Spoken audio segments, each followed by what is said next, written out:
Hello guys, welcome back to lecture series where we are discussing software testing TYBACIT semester 5 subject. Here we are discussing unit 2 and in last lecture we are already done discussing about question number 3, that is alpha and beta testing with reference to acceptance test. Now we'll be start discussing about this particular question. My name is Professor Tiruk Parmar. Let's start discussing this particular question. So as you can see here we have given a question. तो this question is already asked twice. अगर आप देखोगे यहाँ पे अप्रैल 2017 KT exam and November 2015 में भी पूछा है एंड अगेन नवंबर 2015 में ही ये सेम टॉपिक के ऊपर वापस एक क्वेश्चन आया था. तो दैट मीन्स दिस क्वेश्चन और V model you can say is very very very important with respect to our final exam. तो यहाँ पे क्वेश्चन दिया है with the help of diagram explain V model. V model means verification and validation part. और second जो question है, second type का जो क्वेश्चन आता है on this particular topic, it's like explain briefly 4 test levels used in V model. तो अभी जो 4 टेस्ट लेवल्स के हम लोग अगर बात करें, देखो यहाँ पे मैंने हिंट दिया हुआ है. Hint that is validation phase with diagram we have to write. So in validation phase, as you can see, we have 4 test levels given here. First is unit testing, integration testing, system testing and acceptance test. So it might possible कि आपको पूरा question आएगा जहाँ पे they will ask you to explain V model or else they will ask you to explain only validation part. और उसके अंदर जो ये 4 टाइप के टेस्टिंग्स है वो. अभी अगर आपको लास्ट लेक्चर में जो क्वेश्चन नंबर 3 डिस्कस किया था हम लोगों ने, if you remember that part, तो वहाँ पे हम लोगों ने एक्सेप्टेंस टेस्ट डिस्कस किया था, जिसके अंदर एक्सेप्टेंस टेस्ट कभी क्लियर होता है जब भी अल्फा और बीटा टेस्टिंग प्रॉपर रहेगा. सो एक्सेप्टेंस टेस्ट के अंदर 2 सब टेस्ट आते हैं जो हम लोगों ने लास्ट क्वेश्चन नंबर 3 में डिस्कस किया था. If you don't remember just go and watch my previous lecture. Now let's start discussing this particular question. तो यहाँ पे फर्स्ट हम लोग क्या डिस्कस करेंगे, एक वी मॉडल डिटेल में, और उसके बाद ये जो वैलिडेशन वाला पार्ट है वो. सो कॉमन आंसर मैंने दिया हुआ है दोनों क्वेश्चन के लिए, एज यू कैन सी. सो यहाँ पे वेरिफिकेशन फेज में कौन से पार्ट्स आते हैं, requirement design, then system design, which architecture we are going to follow, कितने मॉड्यूल्स बनेंगे वो हम लोग लिखते हैं, और लास्ट में कोडिंग आता है. और टेस्टिंग वाले पार्ट में 4 टेस्टिंग आता है. हम लोग सॉफ्टवेयर को यूनिट्स में डिवाइड करते हैं, तो छोटे छोटे यूनिट्स जो रहेंगे उनको टेस्ट करेंगे, बिकॉज एक साथ पूरा सॉफ्टवेयर नहीं बनाएंगे. बिकॉज अगर एक साथ पूरा सॉफ्टवेयर बनाएंगे और हम लोगों ने कहीं पे भी वो बनाने में मिस्टेक किया और यूजर बोलेगा कि नहीं उसके रिक्वायरमेंट्स कुछ डिफरेंट है हम लोगों ने जो बनाया उससे, तो फिर हम लोगों को सारा मेहनत वापस करना पड़ेगा. तो इंस्टेड ऑफ दैट हम लोग क्या करते हैं, यूनिट टेस्टिंग चूज करते हैं. तो यूनिट टेस्टिंग के अंदर एक बहुत बड़े प्रोजेक्ट को हम लोग छोटे छोटे यूनिट्स में बनाएंगे, और उसके हर एक जो यूनिट्स हम लोग बना रहे हैं उसको टेस्ट करते रहेंगे. और जैसे जैसे एक एक यूनिट कंप्लीट होते जाएगा हम लोग ये सेम क्लाइंट को बताएंगे. तो क्या होगा कि क्लाइंट भी अगर उसके साइड से कुछ रिव्यूज देना है उसके ऊपर तो वो दे सकता है. तो बार बार जब भी हम लोग क्लाइंट्स के पास से रिव्यूज लेंगे and in that point of time अगर कहीं पे भी कुछ प्रॉब्लम आ रहा है, तो नेक्स्ट जो फेज हम लोग चालू करेंगे हम लोग के प्रोजेक्ट का ही, या नेक्स्ट जो पार्ट बनाएंगे हम लोग प्रोजेक्ट का, उसके अंदर हम लोग वो सेम चेंजेस कर सकते हैं. दैट मीन्स जब भी हम लोग यूनिट टेस्ट करते हैं तो कस्टमर के पास से ज़्यादा टाइम हम लोग फीडबैक ले सकते हैं, जिसका बेनिफिट ये होता है कि हम लोगों को कंटिन्यूस पता चलते रहेगा कि हम लोग प्रॉपर प्रोजेक्ट बना रहे हैं या नहीं. कस्टमर को कंटिन्यूस पता चलते रहेगा हम लोग कौन से टाइप का प्रोजेक्ट बना रहे हैं, और कुछ भी प्रॉब्लम है या कुछ भी चेंजेस है तो वो हम लोग इजीली ऐड कर सकते हैं नेक्स्ट जो यूनिट आएगा उसमें. देन यहाँ पे अगर आप देखोगे सेकेंड टाइप जो होता है वैलिडेशन के अंदर जो होता है इंटीग्रेशन. मतलब हम लोग एक मॉड्यूल जो बनाएंगे, जैसे हम लोगों ने बात किया कि सॉफ्टवेयर को हम लोग बहुत सारे छोटे छोटे टुकड़ों में बनाएंगे, एक साथ पूरा सॉफ्टवेयर नहीं बनाएंगे. तो ये जो छोटे छोटे टुकड़े होंगे हम लोग के सॉफ्टवेयर के, एक टुकड़े को हम लोग दूसरे टुकड़े के साथ, और in technical words I can say that one module we are going to integrate with another module and will check whether those 2 modules are comfortable in exchanging data और कंफर्टेबल विद वर्किंग टुगेदर और not. तो यहाँ पे हम लोग क्या बोल रहे हैं कि एक मॉड्यूल को हम लोग दूसरे मॉड्यूल के साथ, एक प्रोजेक्ट के पार्ट को दूसरे प्रोजेक्ट के पार्ट के साथ इंटीग्रेट करके कनेक्ट करके चेक करेंगे कि वो आपस में प्रॉपरली वर्क कर पा रहे हैं कि नहीं. तो ऐसे ही मैं एक अपने प्रोजेक्ट के पार्ट को बाकी सारे जो प्रोजेक्ट के पार्ट रहेंगे उनके साथ कनेक्ट करके चेक करूंगा. एक बार ये हो गया, उसके बाद आता है सिस्टम टेस्टिंग. सिस्टम मतलब हम लोग एक पूरा सॉफ्टवेयर के जितने भी मॉड्यूल्स है सबको साथ में लेके आएंगे और उसको डिफरेंट ऑपरेटिंग सिस्टम्स के ऊपर चेक करेंगे, क्लाइंट जो उसको एनवायरनमेंट में यूज़ करने वाला है जैसे वैसे एनवायरनमेंट में हम लोग डाल के चेक करेंगे कि वो कैसे रिएक्ट कर रहा है, because it is very important. तो सिस्टम टेस्टिंग आएगा और लास्ट में क्या आएगा, एक्सेप्टेंस टेस्ट। तो एक्सेप्टेंस टेस्ट में हम लोग ये बताएंगे कि यूज़र ने जो जो रिक्वायरमेंट्स दिए थे वो सारे रिक्वायरमेंट्स फुलफिल हुए या नहीं, यूज़र वो सॉफ्टवेयर यूज़ करने में कंफर्टेबल है या नहीं। तो अगर यूज़र ने बोला कि हाँ वो कंफर्टेबल है और उसने जो जो फीचर्स या फंक्शंस बोले थे वो सारे अगर हम लोगों ने यहाँ पे ऐड कर दिए तो एक्सेप्टेंस टेस्ट क्लियर हो जाएगा। It's as simple as that. और एक्सेप्टेंस टेस्ट के अंदर हम लोग क्या क्या चीज़ डालते हैं, फर्स्ट आता है अल्फा टेस्टिंग, सेकंड होता है बीटा टेस्टिंग। अल्फा टेस्टिंग होता है डेवलपर साइड पे, जिसने डेवलप किया है वो चेक करेंगे वो सॉफ्टवेयर को, एंड एक बार उन्होंने चेक कर लिया फिर वो सेम सॉफ्टवेयर का बीटा वर्जन रिलीज होता है। जैसे हम लोग एंड्रॉयड में भी आप देखोगे तो बहुत सारे एंड्रॉयड ऑपरेटिंग सिस्टम या उसके न्यू वर्जन जब निकलते हैं तो उसका भी बीटा वर्जन आता है। तो वो बीटा वर्जन में जो अपने जैसे नॉर्मल एंड यूजर्स रहते हैं या कस्टमर्स रहते हैं वो ऑपरेटिंग सिस्टम को इंस्टॉल करते, चेक करते हैं कि प्रीवियस ऑपरेटिंग सिस्टम से बेटर है, फास्ट है, फ़ोन का बैटरी लाइफ कैसे दे रहा है, बैकअप में कैसा है, एक्सेट्रा एक्सेट्रा। और उसमें कुछ भी प्रॉब्लम रहेंगे हम लोग डायरेक्टली एंड्रॉयड को रिपोर्ट कर सकते हैं। तो यहाँ पे ये एक्सेप्टेंस टेस्ट है जो कस्टमर्स डिसाइड करेंगे कि वो सॉफ्टवेयर यूज़ करने में कंफर्टेबल है या नहीं, और उन्हें जो जो चीज़ जैसा टाइप का सॉफ्टवेयर उनको रिक्वायर्ड था वैसा टाइप का सॉफ्टवेयर मिला या नहीं। सो देखो फर्स्ट यहाँ पे मैंने वेरिफिकेशन फेज दिया है। अगर आप ध्यान से देखोगे वेरिफिकेशन फेज के अंदर जो सब पार्ट्स आ रहे हैं, सो फर्स्ट क्या है, प्रिलिमिनरी स्टेप्स होंगे इन सॉफ्टवेयर डेवलपमेंट। ऑब्वियसली ये बहुत प्रिलिमिनरी स्टार्टिंग स्टेप ही है ना, रिक्वायरमेंट एनालिसिस। मतलब हम लोग चेक करेंगे कि कौन से रिक्वायरमेंट्स है जिसके बेस के ऊपर हम लोग को सॉफ्टवेयर बनाना है, बहुत सी कॉमन सी चीज़ है। Then requirement comprise of business requirement हो सकते हैं, मतलब मेरे बिजनेस स्पेसिफिक मुझे कोई स्पेशलाइज सॉफ्टवेयर रिक्वायर्ड है तो वो टाइम पे हम लोग सॉफ्टवेयर डेवलपमेंट में ये सेम चीज़ अचीव होना चाहिए जो सॉफ्टवेयर हम लोग बना रहे हैं, ये हम लोग ध्यान में रखेंगे। उसके आगे यहाँ पे अगर आप देखोगे business requirement analysis is to understand an aspect from a customers perspective. मतलब हम लोग जब ये सॉफ्टवेयर बना रहे हैं तो हम लोगों को अपने साइड से नहीं सोचना है कि मैं बना रहा हूँ, अभी अगर हम लोग कुछ डेवलप कर रहे हैं सॉफ्टवेयर तो हम लोग तो यूज़ कर ही पाएंगे उसको, लेकिन हम लोगों को कस्टमर पर्सपेक्टिव से सोचना होता है कि कस्टमर ये चीज़ सेम चीज़ को ईजिली यूज़ कर पाएगा या नहीं, ये हम लोगों को देखना होता है। तो हम लोगों को ये चेक करना होता है कि कस्टमर कितना सिंपल वे में उसको यूज़ कर पाएगा, कुछ उसको डिफ़िकल्टी होगी या उसको कोई और फंक्शनलिटी की ज़रूरत है जो हम लोग ऐड कर सकते हैं, ये सब आएगा। तो as you can see business requirement analysis is to understand an aspect from a customers perspective. Customer side से सोचेंगे कि वो कैसा सॉफ्टवेयर डिमांड करने का बोल रहा है, कैसे सॉफ्टवेयर पे हम लोग इजीली, अगर हम लोग कस्टमर होंगे तो कैसे सॉफ्टवेयर हम लोग एक्सपेक्ट करेंगे जिसके ऊपर हम लोग इजीली काम कर सके। तो यहाँ पे वही है, by stepping into their shoes to complete analysis. तो अगर हम लोग कस्टमर पर्सपेक्टिव से सोचेंगे तो हम लोग कस्टमर को जो रिक्वायर्ड है वो प्रॉपर दे सकते हैं, और नेक्स्ट टाइम कस्टमर हम लोग के पास ही आएगा, कस्टमर रिलेशन प्रॉपर मेंटेन होगा। तो हैंस एक्सेप्टेंस क्राइटेरिया, तो एक्सेप्टेंस क्राइटेरिया या एक्सेप्टेंस टेस्ट जो होता है वो प्योरली किसके ऊपर डिफाइंड होता है कि हम लोगों ने जो जो बिजनेस रिक्वायरमेंट है उनके वो फुलफिल किए हैं या नहीं किए हैं। I hope this particular point is clear. Next जो पार्ट आता है वेरिफिकेशन के अंदर वो आता है सिस्टम डिज़ाइन। अभी सिस्टम डिज़ाइन के अंदर आप देखोगे तो मैंने बहुत सारे पॉइंट्स दिए, आपको सारे याद नहीं रखने हैं, आपको ये स्टार्टिंग का जो उसका बेसिक दिया है, लाइक सिस्टम डिज़ाइन के अंदर क्या आएगा, create a layout of a system, है ना, एक बेसिक लेआउट बनाएंगे, एक बेसिक डिज़ाइन बनाएंगे, एप्लीकेशन डिज़ाइन होगा, और ये किसके लिए रहेगा, डेवलप जो हम लोगों को करना है वो सिस्टम कैसा दिखेगा उसका एक डिज़ाइन होगा। तो यहाँ पे सिस्टम डिज़ाइन के अंदर हम लोग हार्डवेयर और सॉफ्टवेयर स्पेसिफिकेशन बताएंगे, मतलब कौन से टाइप के सॉफ्टवेयर रिक्वायर्ड रहेंगे और कौन से हार्डवेयर रिक्वायर्ड रहेंगे। अभी उसके बाद अगर आप देखोगे कि सिस्टम डिज़ाइन के अंदर वापस टाइप्स आते हैं, दैट इज़ आर्किटेक्चर डिज़ाइन।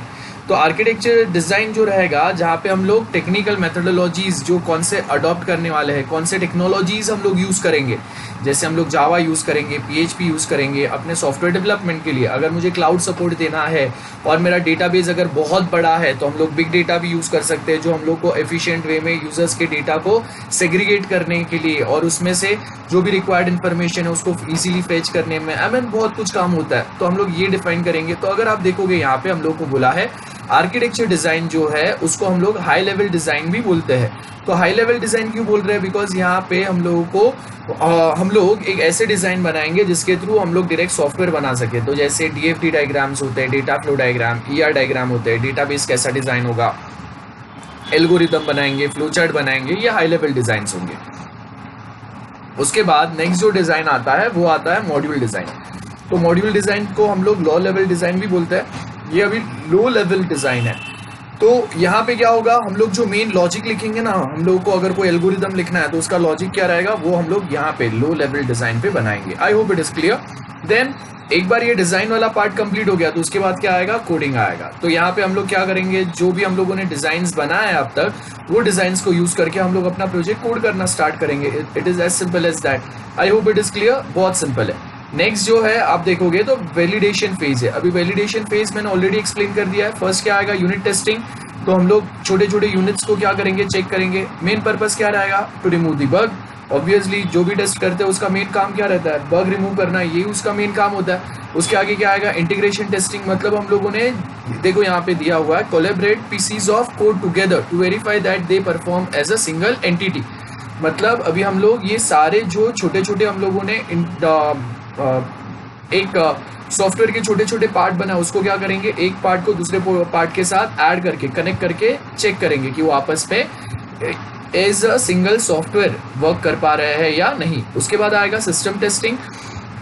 अभी यहाँ पे हम लोग कंप्लीट सिस्टम रेडी होने के बाद, सारे हम लोगों के प्रोजेक्ट के सारे पार्ट बन जाने के बाद, फिर हम लोग उसको टारगेट एनवायरनमेंट में, मतलब अगर यूजर उसको विंडोज 7 के ऊपर या विंडोज एक्सपी के ऊपर रन करने वाला रहेगा, जहाँ पे उसके पास कंप्यूटर में सिर्फ 2 GB रैम है, इंटरनेट कनेक्शन भी बहुत स्लो है, तो हम लोग वैसे ही एनवायरनमेंट में, वैसे ही सिस्टम पे हम लोगों का ये पूरा सॉफ्टवेयर बनने के बाद हम लोग वहाँ पे चेक करेंगे। याद रखना है एक पॉइंट कि सिस्टम टेस्टिंग में हम लोग ये बहुत ध्यान से वेरीफाई करते हैं कि अगर विंडोज के ऊपर अगर उसका आउटपुट प्रॉपर आ रहा है। फॉर एग्जांपल हम लोगों को पता है कि डॉटनेट जो टेक्नोलॉजी है वो माइक्रोसॉफ्ट ने प्रोवाइड किया है। तो डॉटनेट टेक्नोलॉजी यूज करके अगर मैं कोई सॉफ्टवेयर डेवलप कर रहा हूँ, जैसे ASP.NET यूज करके मैंने कोई वेबसाइट बनाया, C# यूज करके मैंने कोई गेम बनाया, अभी ये जो चीजें हैं वो माइक्रोसॉफ्ट के जो ऑपरेटिंग सिस्टम है, विंडोज ऑपरेटिंग सिस्टम के ऊपर तो बहुत एफिशिएंटली वर्क करेगा, बिकॉज डॉटनेट भी माइक्रोसॉफ्ट ने बनाया है और विंडोज ऑपरेटिंग सिस्टम भी माइक्रोसॉफ्ट को ही बिलोंग कर रहा है। तो वो एक सेम प्लेटफॉर्म के ऊपर तो प्रॉपर वर्क करेगा सेम।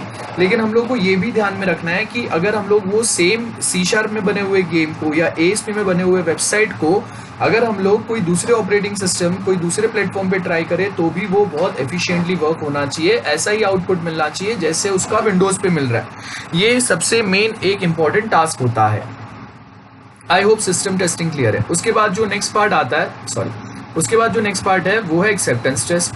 तो ये एक्सेप्टेंस टेस्ट में क्या होता है, user acceptance test plan is to prepare during requirement analysis, जहाँ पे हम लोग क्या करेंगे, यूजर ने जो जो रिक्वायरमेंट बोले थे वो सारे फुलफिल हुए या नहीं, हम लोग यूजर को टेस्ट करने देंगे। अगर वो सारी चीज फुलफिल हो गया है तो यूजर उसको इजीली एक्सेप्ट कर लेगा। नेक्स्ट जो है उसके एडवांटेज डिसएडवांटेज है वी मॉडल के। तो एडवांटेज क्या है, हम लोग यहाँ पे एम्फसाइज, मतलब किसके ऊपर हम लोग ज्यादा ध्यान देते हैं वेरिफिकेशन एंड वैलिडेशन में, early stages of product development. मतलब हम लोग एक बात कहते हैं कि early testing is best testing, ऐसा एक स्टेटमेंट होता है। इसका मतलब ये होता है कि जब से हम लोग रिक्वायरमेंट गैदर करना चालू करते हैं तब से आप वो रिक्वायरमेंट को भी टेस्ट करो। तो इसका बेनिफिट ये होता है कि अगर आपने सिस्टम डिजाइन या आर्किटेक्चर डिजाइन वो टाइम पे अगर आपको पता चला कि आपने सॉफ्टवेयर के लिए जो मेन रिक्वायरमेंट गैदर किए थे वो रॉन्ग थे, तो आपको ये सब कुछ पूरा प्रोसेस वापस से स्टार्ट करना पड़ेगा। तो इंस्टेड ऑफ दैट हम लोग अर्ली टेस्टिंग फॉलो करते हैं। Early testing means requirement gathering से ही हम लोग वो रिक्वायरमेंट को भी टेस्ट करेंगे। रिक्वायरमेंट के ऊपर अगर हम लोग डिजाइन कर रहे हैं, कोई जो जो डिफरेंट टाइप के डिजाइंस हम लोग बनाएंगे, वो डिजाइंस को भी हम लोग हर लेवल पे टेस्ट करेंगे। दैट मीन्स हर एक लेवल पे क्या होगा, टेस्टिंग होगा। So each stage is testable. I hope it is clear. Project management can track progress by milestone, है ना, और उसके थ्रू ये अगर हम लोग ट्रैक रखेंगे तो सामने हम लोगों को समझना भी इजी पड़ेगा प्रॉपर बन रहा है या नहीं बन रहा है। लिमिटेशंस क्या है अभी इसके नाउ, अगर आप देखोगे कि मल्टीपल वी मॉडल्स हम लोग एक साथ रन नहीं कर सकते। एक बार में ऐसा एक ही वी मॉडल चलेगा, मीन्स एक बार में हम लोग ऐसा एक ही प्रोजेक्ट के ऊपर वर्क कर सकते हैं। मल्टीपल प्रोजेक्ट पे करेंगे तो प्रॉब्लम हो जाएगा। तो as you can see does not easily handle events concurrently. Waterfall model में हम लोग मल्टीपल वाटरफॉल मॉडल ऐसे साइकिल्स चला सकते हैं, इटरेटिव मॉडल बोलते हैं, जिसको हम लोग आगे डिस्कस करेंगे। लेकिन वी मॉडल जो है वो एट अ टाइम एक ही वी मॉडल चलेगा, मल्टीपल वी मॉडल्स नहीं चल सकते, याद रखिए ना। तो इसके लिए हम लोग बोलते हैं कि कॉन्करेंट इवेंट जो है यहाँ पे इजीली हैंडल नहीं होता, ये अलाव ही नहीं करता। इटरेशंस जो है वो अलाउ नहीं होता, जैसे मैंने बोला, या फेजेस में हम लोग नहीं बना सकते। वाटरफॉल मॉडल के बहुत सारे साइकिल्स हम लोग साइमल्टेनियसली चला सकते हैं, उसका बेनिफिट भी होता है। अगर आप देखोगे वी मॉडल अलाउड क्यों नहीं है, बिकॉज यहाँ पे हम लोग सिस्टम टेस्टिंग भी करते हैं, मतलब पूरा सॉफ्टवेयर भी टेस्ट करते हैं, और लास्ट में एक्सेप्टेंस टेस्ट होगा। तो एक्सेप्टेंस टेस्ट अगर हम लोगों ने 10 पार्ट में 10 साइकिल चला रहे हैं हम लोग कॉन्करेंटली, तो 10 बार तो एक्सेप्टेंस टेस्ट या सिस्टम टेस्ट नहीं करेंगे ना, कॉमन सेंस है। तो अगर वी मॉडल में ऐसा पूरा सॉफ्टवेयर टेस्ट करना आ रहा है और यूजर साइड पे भी अगर एक्सेप्टेंस टेस्ट आ रहा है, तो हम लोगों को ये पता होना चाहिए कि ये सब जो भी है ये एक ही बार होगा, बार बार नहीं हो सकता। हम लोग बार बार जाके एक्सेप्टेंस टेस्ट थोड़ी करेंगे, सारे कस्टमर्स को बार बार बुला के थोड़ी उनको बोलेंगे कि भाई टेस्ट करो हर एक छोटे पार्ट बनने के बाद, नहीं। इसके लिए वी मॉडल के मल्टीपल साइकिल्स नहीं चलेंगे। तो अगर वाटरफॉल मॉडल रहेगा उसके मल्टीपल साइकिल्स चल सकते हैं, बिकॉज उसके अंदर ऐसा कोई टेस्टिंग नहीं रहता, उसमें फाइनली एक छोटा सा टेस्ट होता है, वो ही होता है, और वो भी किसके ऊपर होता है, जो पार्ट हम लोगों ने प्रोजेक्ट का बनाया उसी के ऊपर टेस्ट होता है। यहाँ पे तो जो छोटा पार्ट हम लोगों ने बनाया उसके लिए ऊपर यूनिट टेस्टिंग होगा, फिर ऐसे बहुत सारे छोटे छोटे पार्ट जो हम लोगों ने बनाया उसको एक पार्ट से दूसरे पार्ट के साथ इंटीग्रेट करके इंटीग्रेशन टेस्ट होगा, फिर सारे पार्ट जमा करके हम लोग सिस्टम टेस्ट करेंगे, उसके बाद यूजर के पास लेके जाके एक्सेप्टेंस टेस्ट करेंगे। तो वी मॉडल के अंदर सारे चीज कवर हो जाता है, इसके लिए कॉन्करेंट मल्टीपल वी मॉडल्स नहीं चल सकते। तो यहाँ पे देखिए, अगर आप देखोगे does not easily handle dynamic changes in requirement, क्यों, बिकॉज रिक्वायरमेंट फेज यहाँ पे है। रिक्वायरमेंट के बाद हम लोग बहुत सारे डिफरेंट डिजाइंस के स्टेप्स फॉलो करते हैं और लास्ट में कोडिंग आता है। तो अगर बाद में अगर कस्टमर बोलेगा कि उसको और रिक्वायरमेंट्स में कुछ चेंजेस करने हैं, पहले जो उसने रिक्वायरमेंट्स दिए थे वो रॉन्ग थे, एक्यूरेट नहीं थे, एनी XYZ थिंग, तो हम लोगों को यहाँ पे भी बहुत ज़्यादा तकलीफ हो जाएगा, सब काम वापस से करना पड़ेगा। तो इसके लिए यहाँ पे भी रिक्वायरमेंट, अगर कुछ डायनेमिक रिक्वायरमेंट चेंजेस रहेंगे प्रोजेक्ट रिक्वायरमेंट में, तो वो भी इजीली हैंडल नहीं हो सकते। और रिस्क एनालिसिस यहाँ पे हैंडल नहीं होता है, उसमें भी प्रॉब्लम है। जैसे मैंने बोला कि अगर लास्ट में हम लोग को बाद में पता चला कि हम लोगों ने कहीं पे मिस्टेक किया है, तो सब चीज़ वापस करना ही पड़ेगा, कॉस्ट बहुत ज़्यादा बढ़ जाएगा उसका। अब यहाँ पे नेक्स्ट जो है ना, 2016 में एक क्वेश्चन आया हुआ है जिसमें आपको पूछा है डिफरेंस बताना है black box. So you have to write the difference between black box and white box testing. This question is asked in the year November 2016.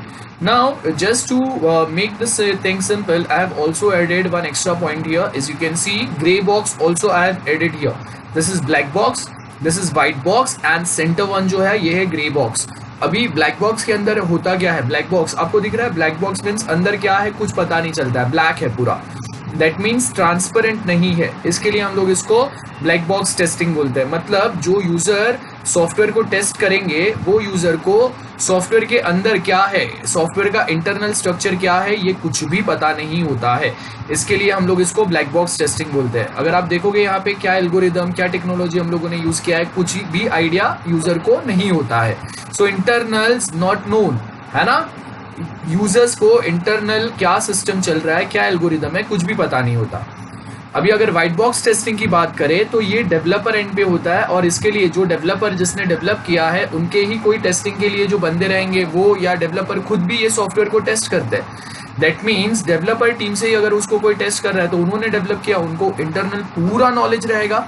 And hence यहाँ पे ये जो व्हाइट बॉक्स टेस्टिंग है इसको हम लोग ट्रांसपेरेंट भी बोलते हैं। सो और ग्रे बॉक्स जो है, ग्रे बॉक्स क्यों बोलेंगे, बिकॉज ये ब्लैक और व्हाइट के बीच में का शेड आ रहा है। दैट मीन्स यूजर साइड से थोड़े बंदे रहेंगे यहाँ पे जब भी हम लोग सॉफ्टवेयर टेस्ट करेंगे, और डेवलपर साइड से थोड़े बंदे रहेंगे। तो अभी याद रखो यहाँ पे पार्शियल जो भी हम लोग का सॉफ्टवेयर है उसका पार्शियल नॉलेज रहेगा। अभी ऑब्वियसली अगर डेवलपर टीम से कोई अगर total 10 people are going to test our software, grey box testing की बात कर रहा हूँ मैं, तो अगर 10 लोग टेस्ट करने वाले जिसमें से 5 लोग जो है वो यूजर साइड से है और 5 लोग डेवलपर साइड से, तो अभी 5 लोग जो यूजर साइड से उनको तो इंटरनल सिस्टम का कुछ भी आर्किटेक्चर या स्ट्रक्चर का कुछ भी नॉलेज नहीं रहेगा, एंड डेवलपर टीम से जो है उनको तो पूरा नॉलेज रहेगा इंटरनल सिस्टम का। एनहेंस हम लोग बोल रहे हैं कि पार्शियल जो टीम है उनको नॉलेज है, पार्शियल टीम को नॉलेज नहीं है। तो पार्शियल नॉलेज होता है यहाँ पे जब भी हम लोग टेस्ट कर रहे हैं सॉफ्टवेयर को, एनहेंस इसको हम लोग ग्रे बॉक्स टेस्ट बोलते हैं, व्हाइट बॉक्स का थोड़ा और ब्लैक बॉक्स के थोड़े। I hope it is clear. Testing as user with access to internals, internals कौन, डेवलपर साइड से कोई रहेंगे। Let's discuss in detail more differences. So as you can see, first हम लोग को यहाँ पे दिया हुआ है, देखो यहाँ पे मैंने बोला हुआ है internal partially known, white box fully known, and black box not at all, no idea क्या चल रहा है। सो यहाँ पे अगर आप देखोगे black box testing, internal working of an application are not required to be known, है ना, यूजर को मतलब नहीं पड़ता आपने क्या बनाया। ग्रे बॉक्स के अंदर थोड़ा बहुत नॉलेज होता है इंटरनल वर्किंग का, एंड व्हाइट बॉक्स के अंदर तो पूरा नॉलेज होता है। एंड इसको जो ब्लैक बॉक्स है इसको हम लोग क्लोज बॉक्स बोलते हैं, और उसके आगे डेटा ड्रिवन टेस्टिंग या फंक्शनल टेस्टिंग भी ब्लैक बॉक्स के ऊपर अप्लाई होता है, जहाँ पे हम लोग फंक्शनल टेस्टिंग मीन्स फंक्शन जो फंक्शन आपने प्रोवाइड किया है ये हम लोग चेक करेंगे। डेटा ड्रिवन मीन्स अगर मैं कुछ डेटा एंटर कर रहा हूँ वो प्रॉपरली सिस्टम में ऐड हो रहा है कि नहीं, बाद में वापस जब भी मैं रिट्रीव कर रहा हूँ वो प्रॉपर हो रहा है कि नहीं, ये सब हम लोग चेक करेंगे। एंड ग्रे बॉक्स जो है ये ट्रांसल्यूसेंट होता है। ट्रांसल्यूसेंट मीन्स थोड़ा ट्रांसपेरेंट है, थोड़ा ट्रांसपेरेंट नहीं है। क्यों? Because testers has limited knowledge of inside an application. और ये जो व्हाइट बॉक्स है इसको हम लोग क्लियर बॉक्स टेस्टिंग या स्ट्रक्चरल टेस्टिंग या कोड बेस्ड टेस्टिंग भी बोलते हैं। क्यों? बिकॉज कोड का ही हम लोग टेस्ट करेंगे, स्ट्रक्चर टेस्ट करेंगे, या फिर हम लोग इसको बोलते हैं ट्रांसपेरेंट बोलते हैं white box. I hope it is clear. अभी आप ये पॉइंट्स जो है बहुत सिंपली पढ़ सकते हो। अभी ये जो है ब्लैक बॉक्स कहाँ पे होगा? यूजर एंड पे होगा। ग्रे बॉक्स जो है वो कहाँ पे होगा? यूजर साइड से थोड़े बंदे रहेंगे, डेवलपर टीम से थोड़े बंदे रहेंगे, और व्हाइट बॉक्स जो है सॉरी वो तो डेवलपर साइड से ही होगा। आई होप ये पॉइंट क्लियर है। अभी आप पढ़ लेना इसको, अगर कुछ डाउट रहेगा आप कमेंट सेक्शन में ऐड कर दो, मैं उसको आंसर कर दूंगा। नेक्स्ट जो क्वेश्चन है जहां पे हम लोग को पूछा है difference between retesting and regression testing. अभी जो रीटेस्टिंग है इसको हम लोग कंफर्मेशन टेस्टिंग भी बोलते हैं। अभी मैं आपको जो भी बोल रहा हूँ प्लीज ध्यान से सुनना, बिकॉज आप अगर देखोगे ये क्वेश्चन 2 बार रिपीट हुआ है, नवंबर 2016 एंड नवंबर 2015 में दोनों बार आया, और उसके पहले भी आया हुआ है। मुझे सिर्फ ये 2 ईयर्स याद थे, वही मैंने ऐड किए हैं। तो रिग्रेशन रीटेस्टिंग, अगर आप देखोगे यहाँ पे जो वर्ड दिया है ना, रीटेस्टिंग बोला है। रीटेस्टिंग मीन्स एक सेम चीज को वापस टेस्ट करो। तो एक सेम चीज को वापस, या कोई एक सॉफ्टवेयर के पर्टिकुलर पार्ट को वापस टेस्ट करने की जरूरत कभी होती है जब भी उसमें बग निकलेगा या कुछ कोड में एरर होगा। तो अगर हम लोगों ने सपोज एक लॉगिन पेज या साइन अप पेज बनाया है, अब वो साइन अप जब भी हम लोग कर रहे हैं तो वहां पे कुछ तो प्रॉब्लम आ रहा है। तो वो प्रॉब्लम कहाँ पे हो सकता है? इंटरनल जो हम लोगों ने एल्गोरिदम लिखा है, स्ट्रक्चर बनाया, उसमें कहीं पे प्रॉब्लम हो सकता है। तो हम लोग क्या करेंगे, वो जो भी एरर है कोडिंग में, जो भी मिस्टेक है उसको हम लोग रेक्टिफाई करेंगे, और वो सिर्फ साइन अप वाला जो पार्ट जितना हम लोगों ने वापस रिकोड किया है उसी को हम लोग रीटेस्ट करेंगे।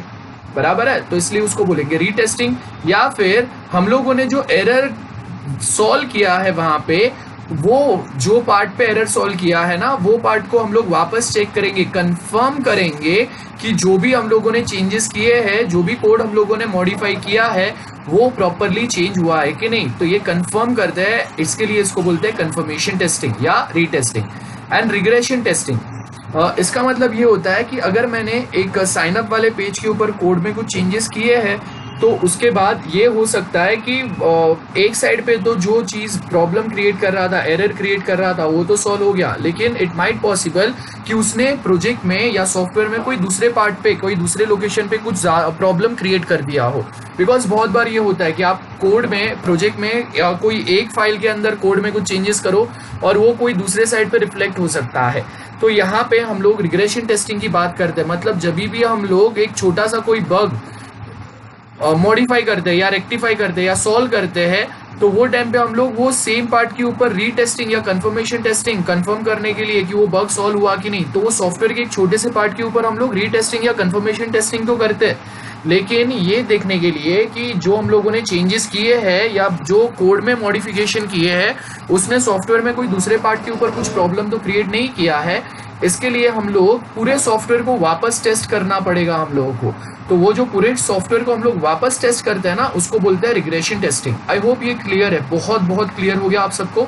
सो कंफर्मेशन टेस्टिंग याद रखो, ये कंफर्मेशन या रीटेस्टिंग जो है, मतलब मैंने कोड में कुछ चेंजेस किए तो फिर वो जो भी कोड में, जो भी प्रोजेक्ट के पार्ट के जो कोड में मैंने चेंज किया उसको मैं मैन्युअली मैं वो सेम कोड को चेक करूंगा, रन करूंगा, एग्जीक्यूट करूंगा सेम पार्ट को। तो कंफर्मेशन टेस्टिंग या रीटेस्टिंग जो होगा ये मैनुअल होता है, लेकिन हर एक बग सॉल्व करने के बाद पूरा सॉफ्टवेयर हम लोगों को वापस टेस्ट करना पड़ता है, ये चेक करने के लिए कि एक साइड जो चेंजेस किए उसका इम्पैक्ट कोई दूसरे जगह पे नेगेटिव इम्पैक्ट तो नहीं हुआ है।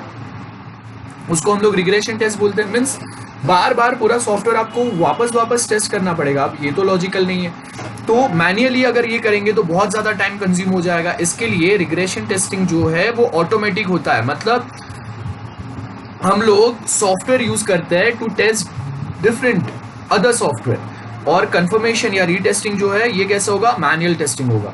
सो अगर आप देखोगे यहाँ पे regression testing is type of software testing जहां पे this intends to ensure that changes like defect fixes और एनहांसमेंट टू अ मॉड्यूल और application have not affected in unchanged part. तो अगर मैंने कोई बग फिक्स किया है तो उसका कोई दूसरे पार्ट पे अनचेंज जो कोई दूसरा पार्ट है उसके ऊपर तो कुछ अफेक्ट नहीं हुआ है, इसके लिए हम लोगों को पूरा सॉफ्टवेयर सारे फंक्शंस वापस करने पड़ेंगे। Retesting is done to make sure that test cases which failed in last execution, last time कुछ हम लोगों ने साइन अप करने का ट्राई किया था, वहां पे एरर आ रहा था, तो अभी हम लोगों ने कोड में मॉडिफिकेशन कर दिया, अभी हम लोग वो सेम साइन अप वापस ट्राई करेंगे कि अभी वहां पे डिफेक्ट सॉल्व हुआ या नहीं, उसको हम लोग बोलेंगे रीटेस्टिंग या confirmation testing. Now regression testing is not carried out on specific defect fixes, मतलब रिग्रेशन टेस्टिंग जो होता है वो full it is planned as specific area और फुल रिग्रेशन। तो याद रखो कोई एक सॉफ्टवेयर का 1/4 पार्ट, हाफ पार्ट या पूरा सॉफ्टवेयर कितना हम लोग को वापस टेस्ट करना है इम्पैक्ट एनालिसिस के लिए, ये हम लोग चेक करेंगे। और रीटेस्टिंग तो हम लोगों को पता है कहाँ पे हम लोगों ने बग सॉल्व किया वहीं पे हम लोग को वापस करना होता है। Regression testing you can include test cases which passed earlier, तो जो जहाँ पे पहले एरर नहीं था उसको भी हम लोग वापस टेस्ट करेंगे, बराबर है, कि उसका फंक्शनलिटी प्रॉपर चल रहा है कि नहीं। और रीटेस्टिंग की अगर बात करें जहां पे हम लोग टेस्ट केसेस इंक्लूड करेंगे, कौन से टेस्ट केसेस जो पहले फेल हो गए थे या पहले जिसमें बग्स थे। Regression test cases we use derived from functional specification, तो यूजर मैनुअल्स, यूजर ट्यूटोरियल्स और डिफेक्ट रिपोर्ट, ये सब कुछ जो है वो को रिलेटेड प्रॉब्लम्स क्या है ये सब कुछ हम यहाँ पे चेक करेंगे। यहाँ पे कैन नॉट प्रिपेयर, यहाँ पे जो है रीटेस्टिंग में हम लोग ऐसा कुछ भी प्रिपेयर नहीं करते बिकॉज इतना टाइम नहीं होता हम लोग के पास। और उसके आगे ये सेम चीज दिया हुआ है, आप एक बार पढ़ लो, सिंपल सी चीज है। आई होप ये क्लियर है। नाउ नेक्स्ट जो पॉइंट है यहाँ पे आपको क्वेश्चन दिया हुआ है, देखो which testing level test interfaces between components and interaction to different parts of a system. अभी हम लोगों को पता है वी मॉडल के अंदर हम लोगों ने एक पार्ट देखा था, वो था वैलिडेशन पार्ट। वैलिडेशन पार्ट के अंदर 4 टाइप के टेस्टिंग थे, unit testing, integration testing, third था सिस्टम टेस्टिंग एंड फोर्थ था एक्सेप्टेंस टेस्ट। तो आपको देखो क्वेश्चन किसके ऊपर आया है, इंटीग्रेशन टेस्टिंग के ऊपर। अब देखो ये जो क्वेश्चन है ये सेम रिपीट हुआ है 2 बार, इसका ईयर मुझे ध्यान में नहीं है। तो फर्स्ट आपको जो क्वेश्चन पूछा है वो है which testing level test interfaces between components and interaction to different parts of system. और यहाँ पे आपको डायरेक्टली एक स्टेटमेंट दिया है और जहाँ पे पूछा है इंटीग्रेशन टेस्टिंग के बारे में लिखना है, तो दोनों का आंसर कॉमन ही रहेगा। देखो यहाँ पे अभी आप देखोगे ये मॉड्यूल ए है, ये मॉड्यूल बी है, हम दोनों की क्या किया, दोनों को इंटीग्रेट किया है, कनेक्ट किया है, और कनेक्ट करने के बाद हम लोग चेक करेंगे आपस में दोनों प्रॉपरली वर्क कर पा रहे हैं या नहीं। तो यहाँ पे अगर आप देखोगे इंटीग्रेशन टेस्टिंग, टेस्ट इंटीग्रेशन और इंटरफेसेस है ना, इंटीग्रेट करेंगे या इंटरैक्ट करेंगे किसको, 2 और डिफरेंट कंपोनेंट्स को। एक कंपोनेंट को, एक मॉड्यूल को मैं मॉड्यूल 2 के साथ, मॉड्यूल 3 के साथ इंटरैक्ट करके चेक करूंगा। तो यहाँ पे अगर आप देखोगे interaction to different parts of system such as, किसके साथ इंटरैक्ट करेंगे हम लोग, ऑपरेटिंग सिस्टम के साथ। फाइल सिस्टम जो हम लोग यूज करेंगे, जैसे विंडोज में हम लोग का फाइल सिस्टम होता है NTFS, FAT32, FAT16, लिनक्स में हम लोग का फाइल सिस्टम अलग होता है ext, ext2, ext3, ext4। तो हम लोग ये डिफरेंट फाइल सिस्टम के साथ इंटरैक्ट करा के भी देखेंगे कि अगर मैं कुछ डेटा शेयर करने की ट्राई कर रहा हूँ या कोई फाइल जो विंडोज में बना हुआ है उसको अगर मैं लिनक्स में ओपन करने की ट्राई कर रहा हूँ, फाइल सिस्टम अगर चेंज हो रहा है तो सिस्टम कैसे रिएक्ट कर रहा है, प्लस उसके साथ कितना मिनिमम हार्डवेयर की रिक्वायर है। नाउ उसके बाद अगर आप देखोगे integrating 2 different component together we do the integration testing. तो कोई भी 2 कंपोनेंट कंबाइन करेंगे और उसको क्या बोलेंगे, इंटीग्रेशन टेस्टिंग। वही सेम यहाँ पे एग्जांपल दिया है हम लोगों ने मॉड्यूल ए और मॉड्यूल बी, जैसे आपने डायग्राम में देखा। अभी ये जो सेम इंटीग्रेशन टेस्टिंग है ना, इसके अंदर वापस एक अप्रोच आता है जिसको ये आप डायग्राम अगर देखोगे ना, ये अप्रोच क्या दिया हुआ है, एक है बॉटम अप अप्रोच, एक है top down approach. Bottom up approach में हम लोगों को ये देखो, ये एक बात हम लोगों को पता होना चाहिए कि जब भी हम लोग ये अप्रोचेस की बात करते हैं तो हम लोग क्या बोल रहे हैं कि एक सॉफ्टवेयर को हम लोगों ने बहुत सारे मॉड्यूल में डिवाइड किया है। जैसे यहाँ पे अगर आप देखोगे हम लोगों को एक ही सॉफ्टवेयर के बहुत सारे मॉड्यूल है, module A, B, C, then module D1, D2, module E, बहुत सारे मॉड्यूल्स है। अभी जब भी अगर हम लोगों को कोई एक पूरा सॉफ्टवेयर टेस्ट करना है तो बॉटम अप अप्रोच अगर हम लोग फॉलो कर रहे हैं ना, तो यहाँ पे हम लोग ये बता रहे हैं कि बॉटम के जो भी मॉड्यूल्स है ना, ये बॉटम के सारे मॉड्यूल्स हम लोगों ने डेवलप कर दिए, कोड करके रेडी है हम लोगों के पास। लेकिन जो टॉप वाला मॉड्यूल है वो टॉप वाला मॉड्यूल रेडी नहीं है। अभी अगर हम लोगों को अगर सिस्टम टेस्ट करना है, जैसे टॉप वाला मॉड्यूल सपोज लॉगिन वाला या साइन अप वाला मॉड्यूल है, तो अभी तक हम लोगों ने साइन अप वाला पार्ट बनाया नहीं है, तो मैं क्या करूंगा, दूसरे कोड में जो साइन अप वाला पार्ट रहेगा ना, वो डमी मॉड्यूल यहाँ पे ऐड कर दूंगा टेम्पररी, ये चेक करने के लिए कि साइन अप के बाद ये जो मॉड्यूल्स है बाकी के जो हम लोगों ने सॉफ्टवेयर बनाया वो कैसे दिखेंगे। तो बॉटम अप अप्रोच में हम लोग क्या करते हैं, बॉटम वाले मॉड्यूल्स हम लोगों के पास रेडी होते हैं, टॉप वाले मॉड्यूल अगर रेडी नहीं रहेंगे तो उसके जगह पे हम लोग कोई डमी मॉड्यूल्स इंटीग्रेट करके एक सिंगल सिस्टम बनने के बाद कैसे दिखेगा और कैसे वर्क करेगा ये हम लोग टेस्ट करेंगे। और टॉप डाउन अप्रोच में हम लोग के पास टॉप का जो मॉड्यूल है वो रेडी है, बॉटम में कोई एक आध मॉड्यूल रेडी नहीं रहेगा, तो बॉटम मॉड्यूल का हम लोग यहाँ पे डमी ऐड करके चेक करेंगे कि पूरा सॉफ्टवेयर टॉप से बॉटम तक कैसे वर्क करेगा बनने के बाद में। तो बॉटम अप अप्रोच में बॉटम के मॉड्यूल्स रेडी होते हैं, टॉप के मॉड्यूल रेडी नहीं होते, तो यहाँ पे हम लोग उनके डमीज यूज करेंगे। टॉप डाउन अप्रोच में टॉप के मॉड्यूल रेडी होते हैं, बॉटम के रेडी नहीं होते, तो वहां पे हम लोग क्या करेंगे, बॉटम वाले मॉड्यूल्स को एक्सचेंज करके चेक करेंगे। अभी याद रखना है कि आगे आपको नेक्स्ट में एक क्वेश्चन भी आता है, बॉटम अप अप्रोच में जब भी हम लोग बॉटम मॉड्यूल्स को रिप्लेस करते हैं तो ये बॉटम मॉड्यूल को हम लोग स्टब्स बोलते हैं, STUBS। और टॉप डाउन अप्रोच में अगर आप टॉप का मॉड्यूल रेडी है, बॉटम के रेडी नहीं है, तो बॉटम मॉड्यूल को रिप्लेस करने के लिए हम लोग स्टब्स यूज करते हैं, और यहाँ पे जहाँ पे अगर हम लोग टॉप के मॉड्यूल रिप्लेस करेंगे ना, उसको हम लोग ड्राइवर्स बोलते हैं। ये दो नाम याद रखो, आगे क्वेश्चन में हम लोग डिस्कस करेंगे तो आपको बेटर आइडिया मिलेगा। सो यहाँ पे सेम चीज मैंने आपको जो ऊपर समझाया ना, वही सेम चीज यहाँ पे दिया हुआ है, top down and bottom up. अभी उसके बाद एक जो नेक्स्ट अप्रोच आता है इंटीग्रेशन टेस्टिंग में, उसको हम लोग बोलते हैं बिग बैंग इंटीग्रेशन। आपको दिख रहा है ये सेंटर में हम लोग का सिस्टम है, सिस्टम मीन्स पूरा सॉफ्टवेयर बनेगा। पूरा सॉफ्टवेयर कभी बनेगा, जब भी हम लोग ये डिफरेंट जो भी मॉड्यूल्स हम लोग के पास प्रेजेंट है ना, ये सारे मॉड्यूल्स को हम लोग यहाँ पे इंटीग्रेट करेंगे। तो बिग बैंग अप्रोच क्या होगा, ये सारे जो भी मॉड्यूल्स है, ये सारे मॉड्यूल को साथ में कंबाइन करो, इंटीग्रेट करके एज ए सिंगल सिस्टम बनाओ, जिसको हम लोग बिग बैंग बोलते हैं। वही सेम दिया हुआ है। Then incremental testing. अभी ये इंक्रीमेंटल नाम पे से पता चल रहा है आपको, इंक्रीमेंट मतलब कुछ तो इंक्रीमेंट होगा। इट मीन्स सॉफ्टवेयर के अंदर जब भी हम लोग कुछ न्यू पार्ट ऐड करेंगे, न्यू फीचर ऐड करेंगे, तो उसके बाद हम लोग सॉफ्टवेयर को वापस चेक करेंगे कि जो भी न्यू फीचर, फंक्शन या पार्ट हम लोगों ने सॉफ्टवेयर में ऐड किया है वो प्रॉपर वर्क हो रहा है या नहीं। That's what we mean by incremental testing. तो यहाँ पे अगर देखेंगे, the incremental approach has the advantage that the defects are found early in smaller assembly when it is relatively easy to detect। तो यहाँ पे इंक्रीमेंटल टेस्टिंग में हम लोग थोड़ा थोड़ा पार्ट में कुछ तो इंक्रीमेंट कर रहे हैं, तो उसी में अगर कुछ डिफेक्ट आ रहा है तो हम लोग यही सेम टाइम पे उसको चेंज भी कर सकते हैं। प्लस इंक्रीमेंटल टेस्टिंग में क्या होगा, हर बार हम लोग कुछ ना कुछ छोटा छोटा न्यू फीचर ऐड करते रहेंगे, तो ये काफी टाइम कंज्यूमिंग भी होता है। और याद रखो दो वर्ड्स जैसे अभी मैंने बोले, स्टब्स एंड ड्राइवर्स। टॉप वाले मॉड्यूल डमी से रिप्लेस करेंगे उसको बोलते हैं ड्राइवर्स, और बॉटम वाले मॉड्यूल को अगर हम लोगों ने डमी से रिप्लेस किया उसको बोलेंगे स्टब बोलेंगे। और उसके आगे लास्ट जो आपको एक टाइप लिखना है ये सेम क्वेश्चन के अंदर, वो है फंक्शनल इंक्रीमेंटल, मतलब न्यू फंक्शंस ऐड करेंगे, कॉमन सेंस है। सो वही सेम चीज है। आई होप ये क्वेश्चन का आंसर जो है वो क्लियर है। अभी नेक्स्ट जो है ना, ये नेक्स्ट जो है ये है इम्पैक्ट एनालिसिस। अगर आप देखोगे, अभी हम लोगों ने एक थोड़े टाइम पहले एक डिस्कशन किया था जहाँ पे हम लोगों ने डिफरेंस डिस्कस किया था, रिग्रेशन टेस्टिंग एंड रीटेस्टिंग या कंफर्मेशन टेस्टिंग। तो वहाँ पे हम लोगों ने एक बात बोला था कि रिग्रेशन टेस्टिंग की जरूरत क्यों होती है, बिकॉज जब भी हम लोग सॉफ्टवेयर में कोई छोटा मोटा बग को अगर रेक्टिफाई करेंगे तो वो बग प्रॉपरली रेक्टिफाई हुआ है कि नहीं, और जब भी हम लोगों ने वो बग सॉल्व करने के लिए कोड में कोई एक लोकेशन पे चेंज किया है, उसका इम्पैक्ट कोड में या प्रोजेक्ट में कोई दूसरे पार्ट के ऊपर तो नहीं हुआ है, ये चेक करेंगे ना। तो वो चेक करने का मतलब क्या होता है, इम्पैक्ट चेक करना। आपने अगर प्रोजेक्ट में एक साइड पे कहीं पे बग सॉल्व किया है तो उसका इम्पैक्ट कोई दूसरे साइड पे नेगेटिव इम्पैक्ट तो नहीं हुआ है, वो एनालाइज करना, उसको एनालाइज करने को बोलते हैं इम्पैक्ट एनालिसिस। तो अगर आप देखोगे, describe the role of regression testing and impact analysis. Regression testing already हम लोगों ने डिस्कस किया है।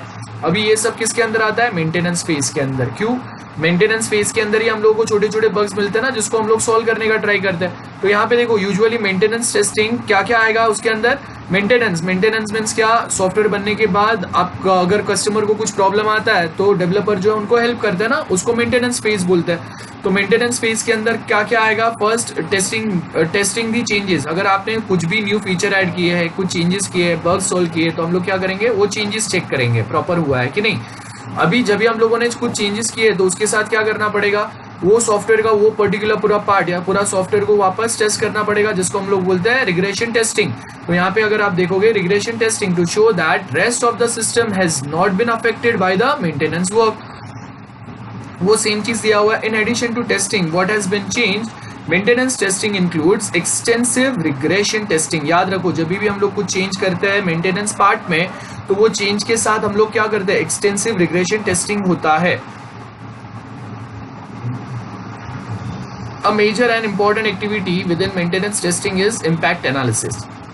इम्पैक्ट चेक करो, जब भी आप कुछ छोटा मोटा चेंज करते हो तो उसका इम्पैक्ट बाकी सिस्टम पे क्या हुआ है, ये हम लोग को एनालाइज करने को इम्पैक्ट एनालिसिस बोलते हैं। नाउ अगर आप यहाँ पे देखोगे, during impact analysis together with stakeholder a decision is made on what part of the system may be unintentionally affected. तो बहुत बार हम लोग पूरा सॉफ्टवेयर ना टेस्ट करते हुए आपस में बैठ के डिस्कस करेंगे कि अगर मैंने कोई एक सॉफ्टवेयर के स्पेसिफिक पार्ट में अगर टेस्ट किया है तो उसके इम्पैक्ट कहाँ कहाँ पे हो सकते हैं, और जहाँ जहाँ पे हो सकते हैं वही स्पेसिफिक पार्ट को हम लोग वापस टेस्ट करेंगे। इसके आगे अगर आप देखोगे नेक्स्ट जो दिया है रिस्क एनालिसिस, तो यहाँ पे ऑब्वियसली रिस्क एनालाइज करेंगे ना, क्योंकि कहीं पे एक जगह पे बग सॉल्व करना रिस्की भी हो सकता है बहुत बार बाकी सिस्टम के लिए। तो यहाँ पे हम लोग अगर आप देखोगे रिस्क एनालिसिस होगा ये पार्ट में, इसका मतलब एनालाइज करेंगे with the help, risk analysis will help to decide where to focus regression testing, कौन से पार्ट पे रिग्रेशन टेस्टिंग पूरा टेस्टिंग करना पड़ेगा। It is unlikely that the team will have time to repeat all the existing test. अभी का ऐसा जरूरी नहीं है कि हम लोग टीम के पास हर बार पूरा टाइम होगा पूरा सॉफ्टवेयर टेस्ट करने के लिए, तो हम लोग क्या करेंगे, ऑटोमेशन टेस्टिंग पे डाल देंगे। If the test specification from the original development of the system are kept, one may be able to reuse them for regression testing. I hope ये सब पॉइंट्स क्लियर है, सिंपल है बहुत, आप पढ़ लेना अभी आराम से। अभी ऊपर वाले जो टॉपिक क्वेश्चंस थे ना वो बहुत सारे इंटर रिलेटेड थे, तो इसलिए मैंने सब साथ में डिस्कस कर दिए। अभी ये जो क्वेश्चन है ना यहाँ से मैं नेक्स्ट लेक्चर में डिस्कस करूंगा, so stay tune. I hope मैंने जो भी आपको समझाया वो क्लियर है, और ये जो भी अगर आपको नोट्स रिक्वायर्ड है ना, इसका आपको डाउनलोड लिंक कमेंट सेक्शन में, I mean video description section में मिल जाएगा। Thank you, bye bye and stay tune. इसको मैं नेक्स्ट लेक्चर में कंटिन्यू करूंगा। Thank you.